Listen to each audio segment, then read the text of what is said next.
ಎಲ್ರಿಗೂ ನಮಸ್ಕಾರ. ನಾನು Veena Ramesh. Welcome to my YouTube channel. ಹಾಗೆ ಇವತ್ತಿನ ದಿನನ ಖುಷಿಯಿಂದ ಸ್ಟಾರ್ಟ್ ಮಾಡಿ ಅಂತ ಹೇಳ್ತಾ ನಾನು ಕೂಡ ಖುಷಿಯಿಂದ ವ್ಲಾಗ್ನ ಸ್ಟಾರ್ಟ್ ಮಾಡ್ತಾ ಇದ್ದೀನಿ. ಹಾಗೆ ಈ ವ್ಲಾಗು ಒಂದು ವಾರದ ಕತೆ ನಿಮ್ಮ ಜೊತೆ ಆಗಿರುತ್ತೆ.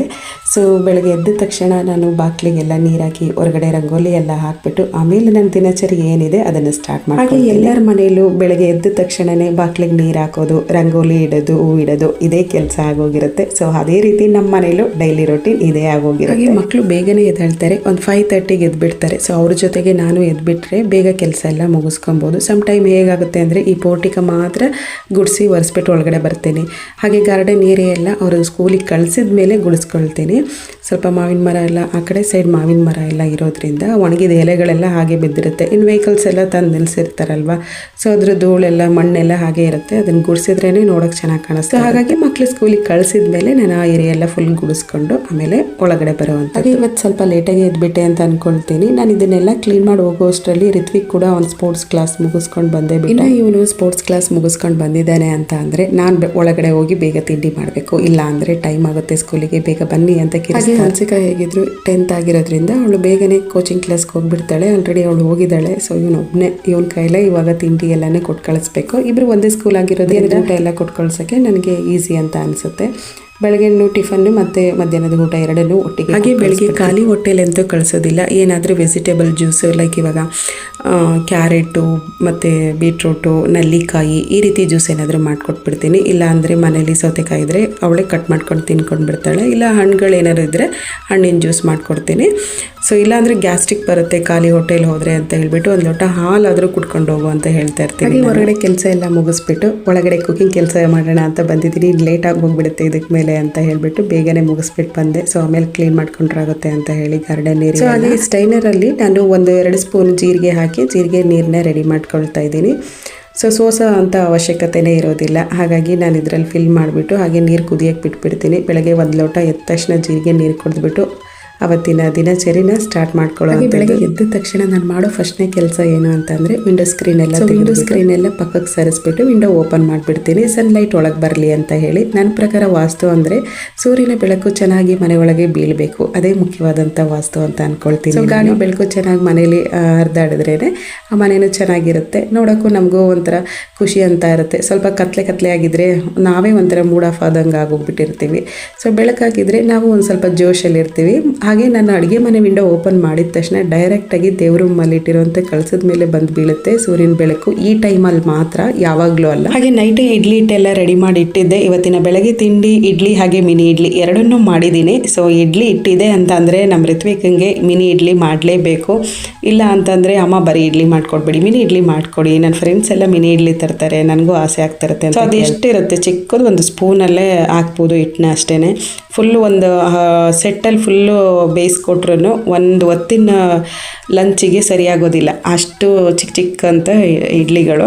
ಸೊ ಆದರೂ ಮಕ್ಕಳು ಮಿನಿ ಇಡ್ಲಿ ಮಿನಿಯೇಚರ್ ಅಂದರೆ ಸ್ವಲ್ಪ ಇಷ್ಟಪಡ್ತಾರಲ್ವ, ಹಾಗಾಗಿ ನಾನು ಮಾಡಿಕೊಟ್ಟಿದ್ದಂಥದ್ದು. ಮತ್ತು ಇನ್ನು ತೆಟ್ಟೆ ಇಡ್ಲಿ ಮಾಡಿದ್ರೆ ಅಷ್ಟು ಲೈಕ್ ಮಾಡೋದಿಲ್ಲ, ಇಡ್ಲಿನೇ ಮಾಡಿ ಅಂತ ಹೇಳ್ತಿರ್ತಾರೆ. ಸೊ ಹಾಗಾಗಿ ಎರಡನ್ನೂ ಮಾಡಿದ್ದಾಯಿತು. ಹಾಗೆ ಇಡ್ಲಿಗೆ ಟೊಮೊಟೊ ಚಟ್ನಿ, ಖಾರ ಚಟ್ನಿ ಇದೇ ಮಾಡೋ ಅಂಥದ್ದು. ಬೇರೆದೇನಾದರೂ ಇಡ್ಲಿ ಸಾಂಬಾರು ಮಾಡಿ ತಿನ್ಕೊಂಡ್ರು ಅಂತ ಅಂದರೆ ಕೇಳೋದೇ ಇಲ್ಲ, ಅಮ್ಮ ನೀವು ಚಟ್ನಿನೇ ಮಾಡಿ ಅಂತ ಹೇಳ್ತಾ ಇರ್ತಾರೆ. ಅವ್ರಿಗೆ ಟೊಮೊಟೊ ಚಟ್ನಿ ಅಂದರೆ ಅಷ್ಟು ಇಷ್ಟ. ಸೊ ಹಾಗಾಗಿ ಅದನ್ನೇ ಮಾಡಿಸ್ಕೊಳ್ತಾರೆ. ಸಾಂಬಾರು ಏನಾದರೂ ಮಾಡಿದರೆ ಅದರಲ್ಲಿ ತಿನ್ನೋಕ್ಕಷ್ಟು ಲೈಕ್ ಆಗಲ್ವಂತೆ, ಹಾಗಾಗಿ ಟೊಮೊಟೊ ಚಟ್ನಿನೇ ಮಾಡಿಕೊಟ್ಟಿದ್ದೆ ನಾನು. ಚಟ್ನಿ ಇಲ್ಲ ಅಂದ್ರೂ ಮನೇಲಿ ಚಟ್ನಿ ಪುಡಿ ಅಂತೂ ಯಾವಾಗಲೂ ಇರುತ್ತೆ. ಬೆಳ್ಳುಳ್ಳಿ ಚಟ್ನಿ ಪುಡಿ ಮಾಡಿಟ್ಕೊಂಡಿರ್ತೀನಿ, ಇಲ್ಲ ಇಡ್ಲಿ ಚಟ್ನಿ ಪುಡಿ ಮಾಡಿಟ್ಕೊಂಡಿರ್ತೀನಿ. ಅದಿದ್ರೆ ಸಾಕು ಅವ್ರಿಗೆ. ಜೊತೆಗೆ ದೋಸೆಗೂ ಅಷ್ಟು ಇಷ್ಟಪಡಲ್ಲ ಅವರು.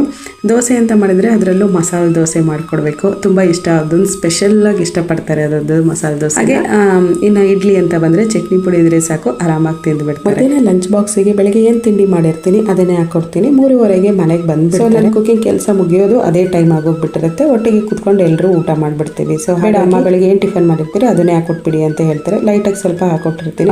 ಒಂದೊಂದ್ಸಲ ತಿನ್ಕೊಂಡು ಹೋಗ್ತಾರೆ, ಒಂದೊಂದ್ಸಲ ತಿನ್ಕೊಂಡು ಹೋಗಲ್ಲ, ತುಂಬ ಲೇಟಾಗಿ ಹೋಗ್ಬಿಡುತ್ತೆ ಅಂತ ಹೇಳಿ ಹಾಗೆ ಹೊರಟ್ಬಿಡ್ತಾರೆ. ಮತ್ತು ಅವ್ರ ಸ್ಪೋರ್ಟ್ಸ್ ಕ್ಲಾಸ್ ಮುಗಿಸ್ಕೊಂಡು ಬಂದಿರ್ತಾರಲ್ಲ, ಸೊ ಹಾಗಾಗಿ ಟೈಮ್ ಸಾಲೆಲ್ಲ ಸ್ನಾನ ಎಲ್ಲ ಮುಗಿಸಿ ಸ್ಕೂಲಿಗೆ ಹೊರಡಬೇಕಲ್ವಾ ಅಂತ ಹೇಳ್ಬಿಟ್ಟು ಸಮ್ ಟೈಮ್ ತಿಂದು ಹೋಗ್ತಾರೆ, ಸಮ್ ಟೈಮ್ ಹಾಗೆ ಹೋಗ್ಬಿಡ್ತಾರೆ.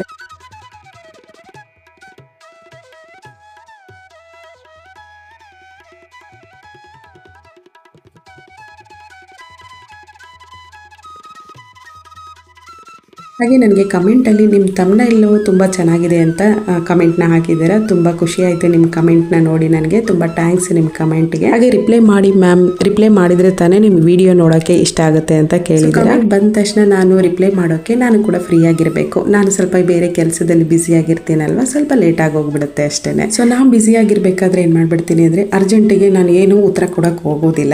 ತಕ್ಷಣ ಬಂದಿದೆಯಲ್ಲ ಕಮೆಂಟ್ ಅಂತ ನೋಡಿಬಿಟ್ಟು ಉತ್ತರ ಕೊಡೋದ್ರ ಬದಲು ನಾನು ಯಾವಾಗಲೂ ಅಷ್ಟೇ ನೈಟ್ 8 ಗಂಟೆ ಮೇಲೆ ನನ್ನ ಫೋನಲ್ಲಿ ಏನು ಕೆಲಸ ಇದೆ, ಎಡಿಟಿಂಗ್ ಮಾಡೋದು, ಥಂಬ್ನೇಲ್ ಕ್ರಿಯೇಟ್ ಆಗಿರ್ಬೋದು, ವಾಯ್ಸ್ ಕೊಡೋದಾಗಿರ್ಬೋದು, ಇದನ್ನೆಲ್ಲ ನಾನು ನೈಟೇ ಮಾಡ್ಕೊಳ್ತೀನಿ. ಆವಾಗ ನೋಡ್ತೀನಿ ಏನೇನು ಕಮೆಂಟ್ ಬಂದಿದೆ ಅಂತ. ಸಮಾಧಾನವಾಗಿ ಕೂತ್ಕೊಂಡು ಏನೇನು ಕಮೆಂಟ್ ಬಂದಿದೆ ನೋಡಿಬಿಟ್ಟು ಆವಾಗ ರಿಪ್ಲೈನ ಮಾಡ್ತೀನಿ. ಸೊ ಅದು ಸ್ವಲ್ಪ ಲೇಟಾಗಿ ಹೋಗ್ಬಿಟ್ಟಿರುತ್ತೆ ಅಷ್ಟೇ, ಬೇರೆ ಏನು ರೀಸನ್. ಇನ್ನೊಬ್ರು ಕೇಳಿದ್ದಂಥ ಕಮೆಂಟು, ಥಂಬ್ನೇಲ್ ತುಂಬ ಚೆನ್ನಾಗಿ ಕ್ರಿಯೇಟ್ ಮಾಡಿದರೆ ಯಾವ ಆ್ಯಪ್ನ ಯೂಸ್ ಮಾಡ್ತೀರಿ ಅಂತ. ನಾನು ಕೆನ್ವಾ ಆ್ಯಪ್ನ ಯೂಸ್ ಮಾಡಿಕೊಂಡು ಥಂಬ್ನೇಲ್. ಸೊ ಇದು ನೆಕ್ಸ್ಟ್ ಡೇ ಅಡುಗೆ ಮನೇಲಿ ಇಟ್ಕೊಂಡಿರೋ ಮನಿ ಪ್ಲ್ಯಾಂಟ್ ಸ್ವಲ್ಪ ಎಲೆಗಳೆಲ್ಲ ಹಳದಿ ಕಲರ್ಗೆ ಬಂದಿತ್ತು. ಅದನ್ನೆಲ್ಲ ತೆಗೆದುಬಿಟ್ಟು ನೀರು ಚೇಂಜ್ ಮಾಡಿ ಫ್ರೆಶ್ ಆಗಿರುವ ನೀರು ಹಾಕಿ ಸ್ವಲ್ಪ ಹಾಗೆ ಎಲ್ಲ ಇಟ್ಟಿದ್ದೀನಿ. ಹಾಗೆ ಹನ್ಸಿಕಾ ನನಗೆ ಡೆಲ್ಗೋನಾ ಕಾಫಿ ಮಾಡಿ ಕುಡಿಯಮ್ಮ ಅಂತ ಹೇಳಿದ್ಲು. ಸೊ ಇದ್ರ ರೆಸಿಪಿ ಅಂತೂ ತುಂಬಾ ಈಸಿ. ಇನ್ಸ್ಟೆಂಟ್ ಆಗಿರುವಂಥ ಕಾಫಿ ಪುಡಿ ಯಾವುದಾದ್ರೂ ಹಾಗೆ ಈ ಕಾಫಿ ಪುಡಿ ಒಳಗಡೆ ಚೆನ್ನಾಗಿ ಕುದ್ದಿರುವಂಥ ಒಂದು 4 ಸ್ಪೂನು ನೀರನ್ನ ಹಾಕಿದ್ದೀನಿ. ಒಂದು ಅರ್ಧ ಲೋಟದಷ್ಟು, ಚಿಕ್ಕ ಲೋಟದಲ್ಲಿ ಅರ್ಧ ಲೋಟದಷ್ಟು ನೀರನ್ನ ಹಾಕಿ ಒಂದು 3 ಸ್ಪೂನು ಶುಗರ್ ಬ್ಲೆಂಡರ್ನ ತಗೊಂಡು ಬ್ಲೆಂಡ್ ಮಾಡ್ಕೊಳ್ತಾ ಇದ್ದೀನಿ. ಚೆನ್ನಾಗಿ ನೊರೆ ಬರಬೇಕು, ತಿಕ್ಕಾಗಿ ಬರಬೇಕು, ಗಟ್ಟಿಯಾಗಿ. ಸ್ವಲ್ಪ ಹೊತ್ತು ಟೈಮ್ ಇಡಿ. ಬ್ಲೆಂಡ್ ಮಾಡ್ತಾ ಮಾಡ್ತಾ ಈ ರೀತಿ ಗಟ್ಟಿಯಾಗಿ ನೊರೆ ಬರುತ್ತೆ. ಸೊ ಇದನ್ನು ಸ್ವಲ್ಪ ಹೊತ್ತು ಫ್ರಿಜ್ಜಲ್ಲಿ ಇಟ್ಟು ತಣ್ಣಗಿರೋ ಹಾಲು ಜೊತೆ ಮಿಕ್ಸ್ ಮಾಡ್ಕೊಂಡು ಕುಡಿಯೋದು ಅಷ್ಟೇ. ಸಿಂಪಲ್ ರೆಸಿಪಿ ಇದು. ಹನ್ಸಿಕಂಗೆ ತುಂಬ ಇಷ್ಟ, ಆವಾಗವಾಗ ಮಾಡ್ಕೊಂಡು ಕುಡಿತಾ ಇರ್ತಾಳೆ. ನಾನು ಮಾಡ್ಕೊಡ್ದಿದ್ರೂ ಅವಳೇ ಮಾಡ್ಕೊಂಡು ಕುಡಿತಾ ಇರ್ತಾಳೆ. ಬಟ್ ನನಗೆ ಈ ಕಾಫಿ ಸ್ಮೆಲ್ ಆಗಲಿ ಹಾಗೆ ಚಾಕ್ಲೇಟ್ ಸ್ಮೆಲ್ ಆಗಲಿ ಇಷ್ಟ ಆಗೋದಿಲ್ಲ.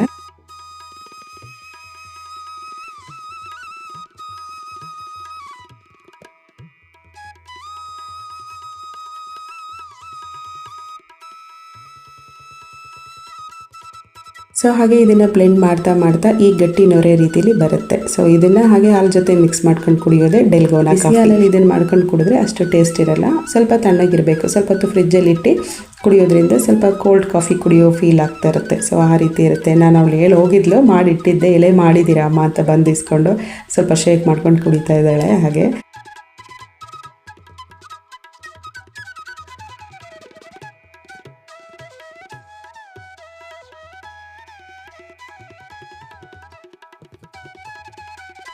ಸೊ ಬೆಳಗ್ಗೆ ಬೇಗ ತಿಂಡಿ ಮಾಡಿಟ್ಟು ನಾನು ಕೂಡ ತಿಂಡಿ ಎಲ್ಲ ಆದಮೇಲೆ ಇವತ್ತು ಸ್ವಲ್ಪ ಕೆಲಸ ಇತ್ತು ಜಾಸ್ತಿನೇ. ಗೋಧಿ ತೊಳೆದಾಕಬೇಕಾಗಿತ್ತು. ಬಿಸಿಲಿದ್ದಾಗಲೇ ಚೆನ್ನಾಗಿ ಒಣಗಿಸ್ಬಿಡೋಣ ಅಂತ ಹೇಳಿಬಿಟ್ಟು ಗೋಧಿ ತೊಳೆದಾಕ್ತಾ. ಸೊ ಯಾವಾಗಲೂ ಅಷ್ಟೇ ಒಂದು 5 kg ಗೋಧಿನ ತಂದು ಅದನ್ನು ಚೆನ್ನಾಗಿ ತೊಳೆದು ಬಿಸಿಲಲ್ಲಿ ಒಣಗಿಸ್ಬಿಟ್ಟು ಸ್ವಲ್ಪ ಮಿಲ್ಲೆಟ್ಸ್ ಎಲ್ಲ ಅದರಲ್ಲಿ ಮಿಕ್ಸ್ ಮಾಡಿ ಆಮೇಲೆ ಗೋಧಿ ಇಟ್ಟು ಬಿಡಿಸ್ಕೊಳ್ತೀನಿ. ಗೋಧಿ ತೊಳೆಯೋದ್ರಿಂದ ಚಪಾತಿ ಚೆನ್ನಾಗಿ ಸ್ಮೂತಾಗಿ ಬರ್ತದೆ. ಹಾಗಾಗಿ ನಾನು ಗೋಧಿನ ತೊಳೆದು ಒಣಗಾಕೋ ಅಂಥದ್ದು. ಇದ್ರ ಜೊತೆಗೆ ಒಂದು 5 kg ರಾಗಿ ಕೂಡ ತೊಳೆದು ಬಿಡೋಣ.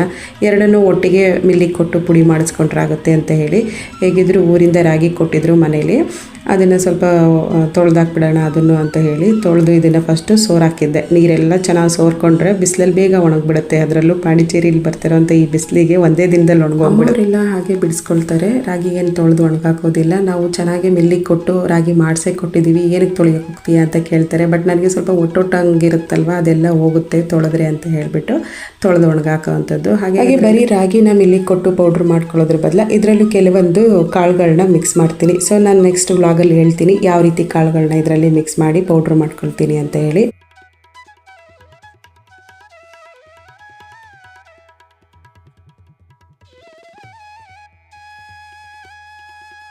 ಸೊ ಎಷ್ಟು ಬಿಸಿಲಿದೆ ಅಂದರೆ ಪಾಂಡಿಚೇರಿಯಲ್ಲಿ ನನಗೆ ಕೂತ್ಕೊಂಡು ಅದನ್ನು ಕೈ ಆಡೋಕ್ಕೆ ಆಗ್ತಾಯಿಲ್ಲ. ಅಷ್ಟೊಂದು ಬಿಸಿಲು, ಕಾಲಂತೂ ಅಷ್ಟು ಸುಡ್ತಾ ಇತ್ತು. ಸೊ ಚೆನ್ನಾಗಿ ಒಂದು ದಿನದಲ್ಲಿ ಒಣಗಿರುತ್ತೆ. ಹಾಗಾಗಿ ಬೆಳಗ್ಗೆ ಬೇಗನೆ ನಾನು ಒಂದು 9 ಗಂಟೆಗೆ ಇಷ್ಟು ಬಿಸಿಲು ಹೊಡಿತಾ ಇದೆ. ಬೆಳಗ್ಗೆನೆ ಬೇಗನೆ ತೊಳೆದಾಕ್ಬಿಟ್ಟಿದ್ದೀನಿ. ಹಾಗೆ ಈವ್ನಿಂಗ್ ಟೈಮಲ್ಲಿ ನಾವಿರುವಂಥ ಊರಲ್ಲಿ ಟಾಟಾ IPL ಪ್ಯಾನ್ ಪಾರ್ಕ್ ಅಂತ ಮಾಡಿದರು. ಸೊ ಅಲ್ಲಿಗೆ ಹೋಗೋಣ ಅಂತ ಹೋಗಿದ್ವಿ. ಹಾಗೆ ನೆಕ್ಸ್ಟ್ ಮಂತ್ ಹನ್ಸಿಕನ್ ಬರ್ತಡೇ ಬರ್ತಾ ಇರೋದ್ರಿಂದ ಸೊ ಟ್ರೆಂಡ್ಸಿಗೆ ಹೋಗಿ ಏನಾದರೂ ಹೊಸದಾಗಿ ಕಲೆಕ್ಷನ್ ಬಂದಿದೆಯಾ ಬನ್ನಿ ನೋಡ್ಕೊಂಡ್ಬಿಟ್ಟು ಆಮೇಲೆ ಹೋಗೋಣ ಅಂತ ಕರ್ಕೊಂಡು ಹೋದ್ಲು. ಬಟ್ ಅವಳು ಅಂದ್ಕೊಂಡಿರೋವಂಥ ಬಟ್ಟೆಗಳು ಇನ್ನೂ ಇರಲಿಲ್ಲ ಅಲ್ಲಿ. ಸೊ ಕಲೆಕ್ಷನ್ ತುಂಬಾ ಕಮ್ಮಿ ಇತ್ತು. ಸೊ ನೆಕ್ಸ್ಟ್ ಏನಾದರೂ ನೋಡಿ ತೊಗೊಂಡ್ರೆ ಆಗುತ್ತೆ. ಸೊ ಇಲ್ಲಿ ಶಾಪಿಂಗ್ ಮಾಡ್ತಾ ಇದ್ರೆ ರಿತ್ವಿಕ್ಗೆ ಇರೋಕ್ಕೆ ಆಗೋಂಗಿಲ್ಲ. ಅಮ್ಮ ಬನ್ನಿ ಫಸ್ಟು ನಾವು ಮ್ಯಾಚ್ ನೋಡೋಣ ಅಂತ ಹೇಳಿ ಅವನು ಒತ್ತಾಯದ ಮೇಲೆ ಕರ್ಕೊಂಡು ಬಂದಿದ್ದಂಥದ್ದು. ಸೊ ಇದು ಸ್ಯಾಟರ್ಡೆ ಸಂಡೇ 2 ದಿನ ಇತ್ತು. ಅವನು ಸ್ಯಾಟರ್ಡೇನೂ ಹೋಗಿದ್ದ, ಮತ್ತು ತಿರ್ಗಾ ಸಂಡೇ ನೀವು ಬರಲೇಬೇಕು ಅಂತ ಕರ್ಕೊಂಡು ಹೋಗಿದ್ದೇನೆ. ಸೊ ಬೆಳಗ್ಗೆ RCB ಹಾಗೆ CSK ಇತ್ತು. ನಾವು ಬೆಳಗ್ಗೆ ಬರಲಿಲ್ಲ, ಬಿಸಿಲಲ್ಲಿ ಕುತ್ಕೊಳ್ಳೋಕ್ಕಾಗಲ್ಲ ಅಂತ ಹೇಳಿ ನಾವು ಈವ್ನಿಂಗ್ ಟೈಮಲ್ಲಿ ಹೋದ್ವಿ. MI ಮತ್ತು CSK ನಡೀತಾ ಇತ್ತಲ್ವ, ಅವಾಗ ಹೋದ್ವಿ. ತುಂಬ ಕ್ರೌಡ್ ಇತ್ತು. CSK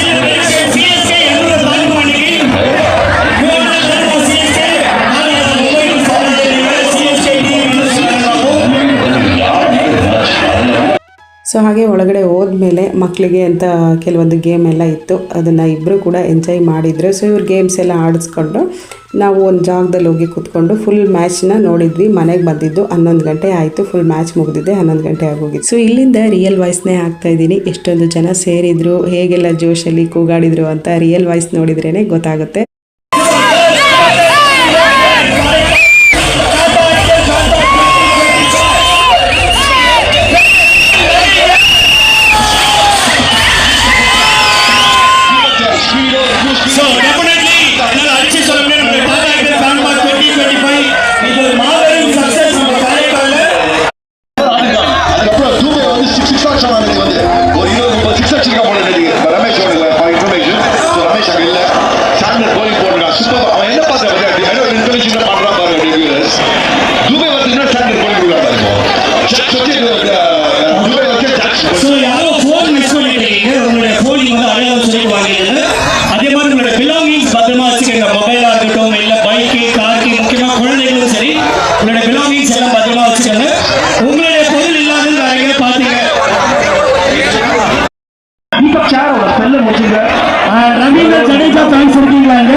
சூப்பரான ஒரு விஷயம், நல்ல விஷயம். இது bottom of the table try பண்ண போறோம் அப்படின்னு ஸ்டீவன் பிரமிஸ் நம்ம 2.5 minutes ஆகிற டைம் நம்ம கம்ப்ளீட்லி செட்டில் டவுன் ஆயிடலாம்.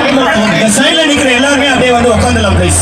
அங்க நிக்கிறவங்க ரொம்ப நேரமா நின்னுட்டு இப்ப பாடி போறாங்க, விட்டு கொடுக்கிறது இல்ல. அந்த தோனி பார்க்க ரஷஸாக என்னடா நீங்க நான் வந்து அடிக்கடி நைட் வந்து அப்படிங்களா தோனி அங்க யூஸ் பண்ணி டென்ஷன் ஆயிட்டாங்க. ஏன்னா ஜூடே ஒண்ணு நடக்க மாட்டேங்குது. ஜூடே இந்த சைடு நங்க டூவே மச்சி ஒன்னு பண்ணு, இல்ல இன்சைட் அவுட் போட் கவர்ஸ் பண்ணி தூக்கி பாரு. கோல் லெக் சைடு மிட் ட்ரை ஹிட் ஓவர் கவர்ஸ் ஜூடே. That's what you can do. லாங்கா mid off put into inside circle. இது லாங்கா பேர் அடி பாரு. ஏதாவது பண்ணி ஆகணும். ಹಾಗೆ ನಮ್ಮ ಋತ್ವಿಕ್ ಏನು ಮಾಡಿದ್ದ ಅಂದರೆ ವಿಷಲ್ ಹೊಡಿಯೋಕ್ಕೆ ಬರೋದಿಲ್ಲ ಅಂತ ಹೇಳ್ಬಿಟ್ಟು ಕುತ್ತಿಗೆಗೆ ವಿಷಲ್ನ ನೆತಾಕೊಂಡು ಹೋಗಿದ್ದ. ನಾನು ಅದರಲ್ಲೇ ವಿಷಲ್ ಹೊಡಿತೀನಿ ಅಮ್ಮ ಅಂತ. ಎಂಟ್ರೆನ್ಸಿಂದ ಬರಬೇಕಾದ್ರೇ ಒಂದೇ ನಂಬರಲ್ಲಿ ಇರುವಂಥ 2 ಟಿಕೆಟ್ನ ಕೊಡ್ತಾರೆ. ಒಂದು ಲಕ್ಕಿ ಬಾಕ್ಸ್ ಅಂತ ಒಂದು ರೆಡಿ ಮಾಡಿದ್ರು, ಅದರಲ್ಲಿ ಒಂದು ಟಿಕೆಟ್ನ ಹಾಕಬೇಕು, ಇನ್ನೊಂದು ನಮ್ಮ ಹತ್ರನೇ ಇಟ್ಕೊಬೇಕು. ಅಲ್ಲಿ ಆ ನಂಬರ್ನ ಕೂಗಿ ಯಾರು ವಿನ್ ಆಗಿರ್ತಾರೆ ಅವ್ರನ್ನ ಕರೆದುಬಿಟ್ಟು ಕ್ರಿಕೆಟ್ ಪ್ಲೇಯರ್ಸ್ ಸೈನ್ ಮಾಡಿರುವಂಥ ಟೀ ಶರ್ಟ್ನ ಕೊಡ್ತಾರೆ. ಜಸ್ಟ್ ಒಂದು 3-4 ನಂಬರಲ್ಲಿ ಮಿಸ್ ಆಗಿ ಹೋಗ್ಬಿಡ್ತು ನಮ್ಗೆ. ಸೊ ಋತ್ವಿಕ್ ಅಂತೂ ತುಂಬ ಫೀಲ್ ಮಾಡಿಬಿಟ್ಟ, ನನಗೆ ಸಿಗ್ಲಿಲ್ವಲ್ಲಮ್ಮ ಅಂತ ಹೇಳಿ. கேள்வி என்ன கார்த்திக் லண்டன் கேட்டிருக்காரு. was very excited for 5 hours when you commentators were also excited, but what about the progress after that? Only Chika positivity can save CSK. now Chika அவங்களோட பாசிட்டிவிட்டி தான் CSK வை காப்பாத்தும்.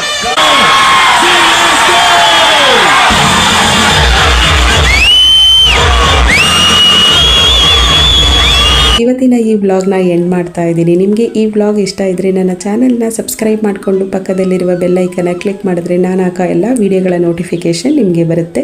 ಸಿಗೋಣ.